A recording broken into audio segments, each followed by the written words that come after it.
কলকাতায় আশ্রয় নিয়েও আওয়ামী লীগের নেতাকর্মীরা কি আটকা পড়তে যাচ্ছেন, এমন একটি শঙ্কা কিন্তু তৈরি হয়েছে। দেশ রূপান্তর একটা রিপোর্ট করেছে ভারতীয় গণমাধ্যমের সূত্র ধরে। সেখানে বলা হচ্ছে কলকাতা থেকে আওয়ামী লীগের নেতা কর্মীরা কোথাও যেতে পারছেন না, তাদেরকে আটকে দিচ্ছে পুলিশ, কলকাতার পুলিশ। এবং বেশিরভাগ নেতাকর্মীর উপর পুলিশের কড়া নজর আছে। পারতপক্ষে বাসা থেকে কেউ বের হচ্ছেন না, পলাতক পুলিশ কর্মকর্তারাও যেতে পারছেন না, অনেকেই অন্যত্র যাওয়ার চেষ্টায় আছেন।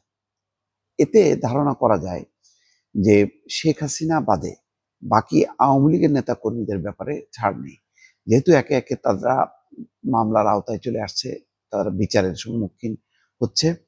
এখন এই অবস্থায় যদি পলাতক কাউকে ভারত না দেয়, তাহলে সম্পর্ক তিক্ত হবে।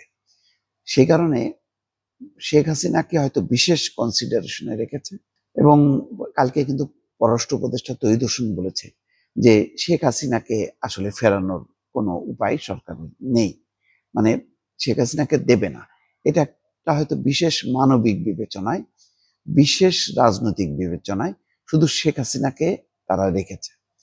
এটা পলিটিক্যাল অ্যাজালেম হইতে পারে, কিন্তু বাকিদের ব্যাপারে, বাকি আসাদুজ্জামান খান কামাল, ইতিমধ্যে কথা উঠেছে কিন্তু যে কামালকে যে কোনো সময় বাংলাদেশে ফেরত দেওয়া হবে। আরো পুলিশের অনেক কর্মকর্তা সেখানে পালিয়ে আছে। আওয়ামী লীগের আরো অনেক নেতা আছে, লেক টাউন থেকে শুরু করে বিভিন্ন জায়গায় তারা বাসা নিয়ে মাসের পর মাস কাটাচ্ছে। এখন তাদের উপর নজরদারি বেড়েছে।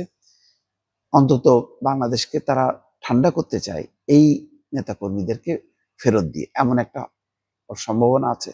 নতুবা খুব সুনির্দিষ্টভাবে বলা হচ্ছে যে ফেনী জেলার একজন আওয়ামী লীগ নেতা, তার নামটা শুধু এখানে মানে বলা হয়নি, বলা হচ্ছে যে 5ই আগস্টের পট পরিবর্তনের পর কলকাতায় তিনি চলে যান। 5 মাসের মাথায় স্ত্রী এবং সন্তানদের নিয়ে সেখানে যান।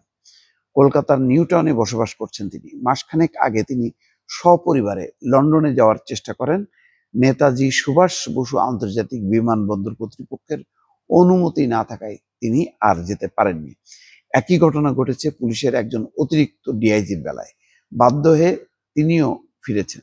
এই দুটি ঘটনায় আত্মগোপনে থাকা আওয়ামী লীগের নেতাকর্মীদের মধ্যে আতঙ্ক ছড়িয়ে পড়েছে। বিষয়টি বাংলাদেশের একটি গোয়েন্দা সংস্থার প্রতিবেদনে উল্লেখ করা হয়েছে বলে একটি সূত্র জানিয়েছে। এই প্রতিবেদক কয়েকজন পলাতক নেতা এবং পুলিশ কর্মকর্তার সঙ্গে কথা বলেও এর সত্যতা পেয়েছেন। তাহলে কি দাঁড়াচ্ছে?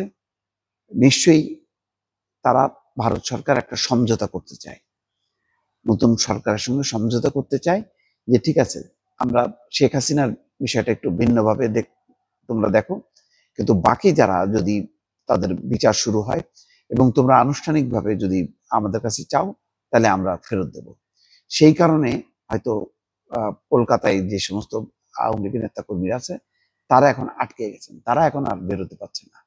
এই ঘটনাটা যদি ঘটে, তাহলে বোঝা যাচ্ছে যে আস্তে আস্তে যে কূটনীতির বরফ জমাট হয়ে আছে, সেটা কিন্তু গলতে শুরু করবে।